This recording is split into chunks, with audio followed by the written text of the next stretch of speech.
Hello and welcome to AFS classes. AFS classes में आपका स्वागत है। आज इस वीडियो के अंदर हम करेंगे आरआरबी स्टेनोग्राफर 2020 के एग्ज़ाम एनालिसिस, जो कि हमारा 15 दिसंबर की सेकंड शिफ्ट के अंदर कंडक्ट कराया गया है। 15 दिसंबर की शिफ्ट फर्स्ट का स्टेनोग्राफर का मैंने एनालिसिस डाल रखा है। सबसे पहले डाला था सेल्फ व्यू एनालिसिस है, वो आप पूरा देख लेना। सारे क्वेश्चन मैंने मैथ्स के, रीजनिंग के, जीके के और इंग्लिश के बताए हैं कितने कितने और कैसे कैसे क्वेश्चन आए एग्जैक्ट वैल्यू के साथ। तो आप पूरा उसको देख लेना और इस वीडियो को भी आप पूरा एंड तक देखना। आपको अगर एनटीपीसी की तैयारी कर रहे हो या ग्रुप डी की तैयारी कर रहे हो या फिर बाकी आगे आने वाले कल परसों जो एग्ज़ाम है उनकी तैयारी कर रहे हो, तो आपको पूरा देखने की ज़रूरत है। इसको आपको एक आइडिया हो जाएगा कैसे क्वेश्चन एग्जाम में आ रहे हैं, गो अटैम्प्ट क्या होना चाहिए और एग्जामिनेशन लेवल क्या होगा। तो आपको अंदाज़ा हो जाएगा रेलवे कैसे पेपर अब दे रहा है। और करंट अफेयर भी मैंने बताइए किस किस मार्क्स की पूछी जा रही है और कैसे क्वेश्चन पूछे जा रहे हैं, पर्टिकुलर एग्जैक्ट क्वेश्चन बताए हैं। तो इसलिए आप पूरे वीडियो को एंड तक देखना। चलिए हम वीडियो को शुरू करते हैं। इसके अंदर मैं आपको पहले बता देता हूँ कि कैसा इसका पैटर्न था, एग्जाम पैटर्न क्या था इसका। इसके अंदर थे आपके 50 क्वेश्चन थे जनरल अवेयरनेस के। जनरल अवेयरनेस के अंदर खाली जनरल अवेयरनेस नहीं था, इसके अंदर क्या था आपके अराउंड जो इसके अंदर 15 क्वेश्चन थे जनरल अवेयरनेस के आपके क्वेश्चन, और इसके अंदर 10 क्वेश्चन आपके थे रीजनिंग के, 10 थे आपके इसके मैथ्स के क्वेश्चन, और इसके अंदर आपके जो बाकी बचे थे वो इसके अंदर थे आपके जनरल साइंस के क्वेश्चन। तो इसके अंदर आपको पता चल रहा होगा कि जनरल अवेयरनेस के जनरल टॉपिक कह सकते हैं हम इसको। इसके अंदर आपकी जीके भी थी, जनरल साइंस भी थी, रीजनिंग भी थी और मैथ्स भी थी। तो इसके अंदर सारे टॉपिक आपके कवर हो रहे हैं जो आपके एनटीपीसी के अंदर आने हैं। तो इसलिए आपको पता रहना चाहिए पैटर्न कैसा आ रहा है। बाकी हिंदी और इंग्लिश लैंग्वेज थी, इंग्लिश स्टेनोग्राफर के लिए इंग्लिश लैंग्वेज, हिंदी स्टेनोग्राफर के लिए हिंदी लैंग्वेज। वो 50 क्वेश्चन थे, दोनों के 50 क्वेश्चन थे, 2 नंबर का एक क्वेश्चन, टोटल 100 मार्क्स के, यानी 200 मार्क्स के थे। 90 मिनट का टाइम था, 100 क्वेश्चन 200 मार्क्स 90 मिनट, ये था। अब इसके अंदर हम पहले बात कर लेते हैं अपनी मैथ्स के सेक्शन की। मैं सारे क्वेश्चन मैथ्स के लिख के लाया हूँ जिससे कि आपको पूरा एग्जैक्ट वैल्यूज़ के साथ में बता सकूँ। तो इसलिए चलिए हम शुरू करते हैं। पहला क्वेश्चन बता दूँ मैथ्स का क्या था। ये था आपका रेक्टेंगुलर के ऊपर बेस्ड। एक रेक्टेंगल की लेंथ बता रखी थी कि लेंथ और ब्रेथ का रेशियो बता रखा थी। जो रेक्टेंगल की लेंथ है वो 4 गुना है उसकी ब्रेथ से। फिर उसका एरिया बता रखा था, कितना था एरिया, क्या था उसका 256। तो अब उसके अंदर पूछा गया था इसकी लेंथ बताओ क्या है। तो ईजी था इसका, मैं इसको आंसर भी बता देता हूँ। इसके अंदर आपको क्या होता है, एल इंटू बी होता है, तो इन दोनों को मल्टीप्लाई करेंगे और एक्स मान लेते हैं हम इसका वेरिएबल। तो क्या हो जाएगा 4x स्क्वायर, उसको हम इक्वल रखेंगे 256 के, इसको काट देंगे हम, क्या है 64। तो स्क्वायर से स्क्वायर कट जाएगा, यहाँ पे x की वैल्यू क्या हो जाएगी 8 और 4x की वैल्यू क्या हो जाएगी 32। तो इसलिए l की वैल्यू क्या हो जाएगी 32 इसके अंदर। तो इसके अंदर ये था पूरा। मैं बाकी आपको बाकी क्वेश्चन ही बताता हूँ इसके अंदर। आपको इस वीडियो को पूरा एंड तक देखना है आपको। और आप अगर इस शिफ्ट के अंदर आपने एग्ज़ाम दिया है तो इसके अंदर आप बताना मुझे कि आपके कितने अटैम्प्ट हुए। अगला क्वेश्चन क्या था, क्यूब के ऊपर था। क्यूब का डायगोनल दे रखा था आपको √192। तो इसके अंदर उसका वॉल्यूम पूछा था आपसे, वॉल्यूम पूछा था क्यूब का। तो ये भी इजी क्वेश्चन है, फॉर्मूला बेस्ड है, इसके ऊपर बताने की जरूरत भी नहीं है मेरे को। अगर आपको नहीं आता तो आप फॉर्मूला सर्च कर लेना कि डायगोनल से कैसे निकलेगी साइड, साइड से कैसे निकलेगा इसका वॉल्यूम। बाकी अगला क्वेश्चन हेमिस्फेयर के ऊपर था आपका। एक हेमिस्फेयर था आपका, हेमिस्फेयर में क्या था आपका, एक कोन था और दोनों के बेस इक्वल थे, यानी कि जो आपका रेडियस है दोनों का इक्वल था और इनकी हाइट भी इक्वल हो। मतलब हाइट जैसे कि इसकी वो हो गई आपकी रेडियस ही, और इसकी हाइट वो इक्वल हो। तो पूछा था इनका रेशियो क्या होगा, कर्व सरफेस रेशियो पूछा, कर्व सरफेस रेशियो दोनों का, यानी हेमिस्फेयर का और कोन का। तो इसका रेशियो पूछा था, ये भी इजी क्वेश्चन था आपका। फॉर्मूला बेस्ड क्वेश्चन आ रहे हैं आपके मेंसुरेशन के, तो इसलिए आपको सबके curve surface area, total surface area, volume और 2D में भी जो भी स्क्वायर रेक्टेंगल सब है इनके भी आपको पता होने चाहिए। एक तो आपका मीन डेविएशन के ऊपर क्वेश्चन, मीन डेविएशन के ऊपर क्वेश्चन क्या था, क्या इसके अंदर डाटा दे रखा था वो 3, 10, 10, 4, 7, 10 और 5, इसका मीन डेविएशन पूछा था आपसे। यही फॉर्मूला बेस्ड है। आप अगर कुछ भी डाउट है, मैं सारे क्वेश्चन बता रहा हूँ आपको, अगर किसी में भी डाउट हो आपको तो मुझे बस लिख देना कमेंट में कि ये वाले क्वेश्चन में डाउट है मुझे, मैं उसको आपको कमेंट में सॉल्यूशन बता दूंगा क्या होगा। बाकी जो भी बड़े क्वेश्चन होंगे मैं उनका सॉल्यूशन ही बता दूंगा आपको। एक था मोड का, इसके अंदर आपको डाटा दे रहा, सारा डाटा नहीं लिख रहा मैं क्योंकि बहुत ज़्यादा डाटा था। 120 यहाँ पे लिखा था, 140, 120 ऐसे करके फिर मोड पूछा हुआ था। तो इसमें भी बहुत ईजी था आपका। मोड तो आपको पता ही होगा, बहुत ईजी है, मीन मीडियन मोड आपको पता होनी चाहिए। एक था आपका ट्रायंगल, रोम्बस पे बेस्ड हो एक क्वेश्चन आपका। क्या था, एक रोम्बस था आपका।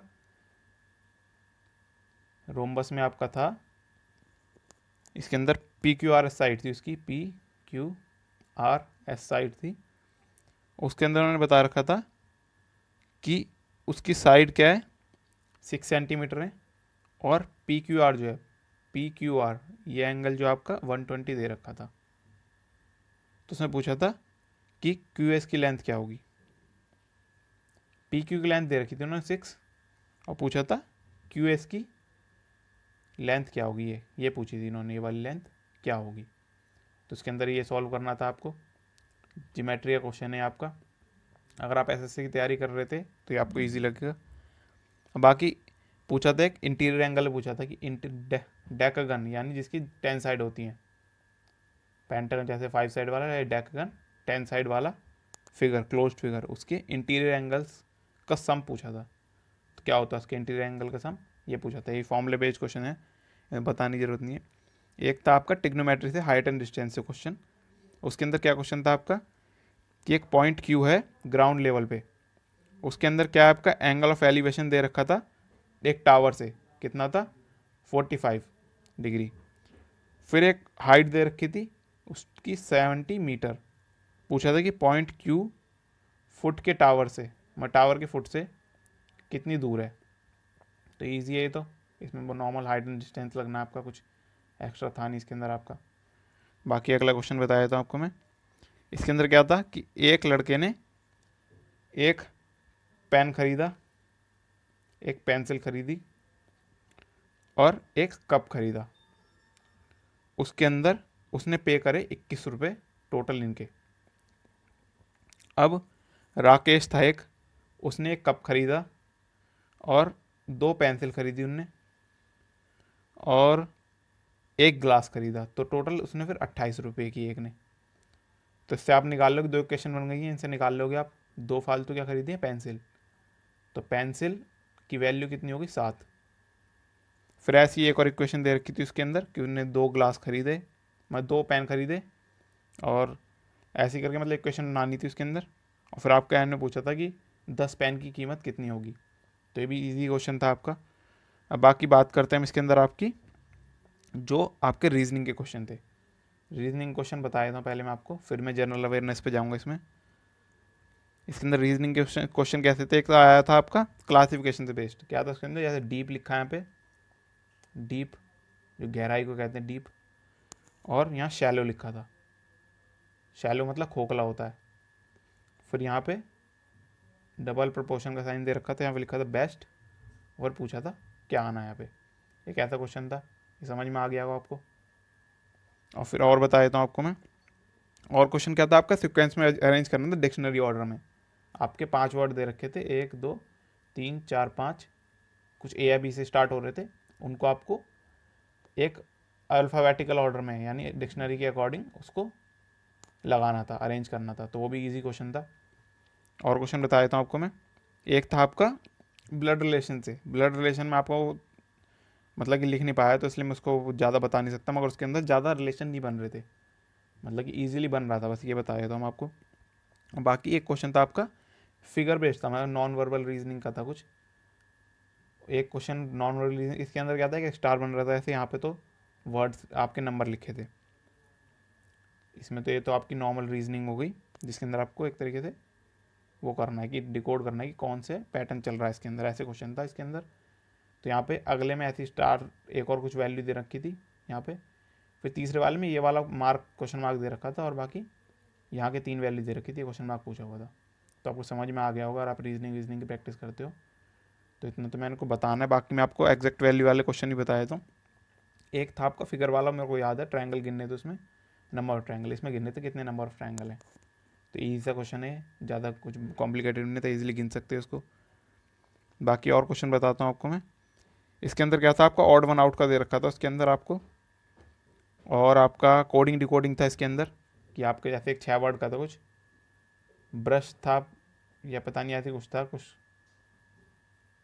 ऐसे कुछ था, वो 20 से कुछ वर्ड था, वो 6 वर्ड का था, उसको 6 वर्ड का डिकोड कर रखा था, एक एक लेटर आगे बढ़ा कर बी का सी कर दिया, एच का आई कर दिया। तो इसके अंदर ऐसे ही था। फिर अगला एक वर्ड लिखा है 6 वर्ड का, उसको ही डिकोड करना था। एक था आपका मिसिंग सीरीज, उसके अंदर क्या थी, 81, 15, 94, फिर क्वेश्चन मार्क, और फिर 107, फिर 33। तो इसके अंदर क्वेश्चन मार्क की वैल्यू पूछी थी यहाँ पे क्या होगी। तो ये भी आप निकाल लेना, मैंने सारी वैल्यू लिख दी है आपको। बाकी मैं और क्वेश्चन बताता हूँ आपको। जनरल अवेयरनेस से क्या क्वेश्चन थे, और सिलॉग का भी क्वेश्चन आया था एक। नॉर्मल क्या था, सम और ऑल पे था, जो आपके एसएससी के अंदर पैटर्न दिखता है। बैंक वाला पैटर्न नहीं था कि ओनली अ फ्यू वाला, नॉर्मल सम वाला क्वेश्चन था। अब आपको जनरल अवेयरनेस के अंदर बता दूं मैं कि जनरल अवेयरनेस में आपके अराउंड करंट अफेयर से कैसे क्वेश्चन पूछे गए हैं। करंट अफेयर और स्टैटिक दोनों पार्ट थे इसके अंदर आपके। करंट अफेयर से अराउंड आपके पूछे हुए 50% क्वेश्चन करंट अफेयर से थे इसके अंदर आपके, और बाकी 50% थे आपके स्टैटिक। करंट भी आपकी ऐसी नहीं थी, करंट ऐसी थी कि लास्ट 7 से 8 महीने के, 7 से 8 महीने के थे लास्ट इसके अंदर। और ये डायरेक्ट नहीं थे क्वेश्चन, मतलब ये था कि करंट में कोई टॉपिक चल रहा है तो उससे पास्ट का पूछ लिया उसका कुछ। जैसे कि रिसेंटली अभी किसी की डेथ हुई है तो पूछ लिया, किसी मंत्री का पूछा था कि उसकी कॉन्स्टिट्यूएंसी क्या थी, मतलब किस जगह से वो जीते थे, तो ये पूछा हुआ था। और बाकी स्टैटिक के अंदर आपके बता देता हूँ मैं किस किस टॉपिक से पूछे गए थे। इसके अंदर आपका पूछा गया था आपको, पहले मैं जनरल साइंस की बात कर लेता हूँ। इसके अंदर जनरल साइंस के मैंने लिख रखे हैं क्वेश्चन। जनरल साइंस की बात कर लेता हूँ पहले मैं, जीएस की यानी। इसके अंदर कैसे क्वेश्चन पूछे हुए थे आपसे कि आपके मेटल से रिएक्टिंग का पूछा है, इलेक्ट्रोप्लेटिंग के ऊपर, इलेक्ट्रोप्लेटिंग के ऊपर पूछा हुआ था आपका क्वेश्चन। आपका पूछा हुआ था हेरिडिटी के ऊपर, हेरिडिटी यानी इवोल्यूशन के ऊपर क्वेश्चन। और उसके अंदर क्या था, शेप के ऊपर पूछा हुआ था। बायोलॉजी का क्वेश्चन था ये कि कौन अपनी शेप चेंज कर पाता है, सिंगल सेल ऑर्गेनिज्म। क्या आंसर था इसका, अमीबा। अगला क्वेश्चन बता देता हूँ आपको मैं। अगला क्वेश्चन था कि ब्लड के अंदर कौन सा प्रोटीन होता है, ये पूछा था इसके अंदर। अगला था ब्लू बेबी सिंड्रोम किसकी वजह से होता है, किस चीज़ की एक्सेस की वजह से होता है, क्या ज़्यादा हो जाता है। अब पूछा था कि किसके अंदर गिल्स नहीं होते। चार ऑप्शन थे आपके, ऑक्टोपस वेल ऐसे उनके थे। और बाकी इसके अंदर आपको और बता देता हूँ मैं। एब्सोल्यूट रिफ्लेक्स पूछा था डायमंड का एब्सोल्यूट रिफ्लेक्स इंडेक्स क्या है।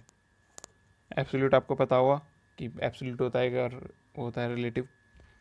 और इसके अंदर साइंस का क्वेश्चन था आपका न्यूटन से रिलेटेड, फोर्स से रिलेटेड था। न्यूटन 25 न्यूटन 10 न्यूटन ऐसे करके वर्टिकुलर डाउनवर्ड फोर्स ऐसी कुछ लग रही थी। और इसके अंदर बताया था मैं आपको जीए के अंदर क्या था, कि जर्नल अवेयरनेस में कैसे आप क्या क्या क्वेश्चन पूछे गए थे। जनरल अवेयरनेस में क्या क्वेश्चन पूछे गए थे आपके कि R T P C R जो आपका टेस्ट है इसके ऊपर पूछा हुआ था कि कोविड-19 से रिलेटेड था ये, इसके ऊपर क्वेश्चन पूछा हुआ था आप पे।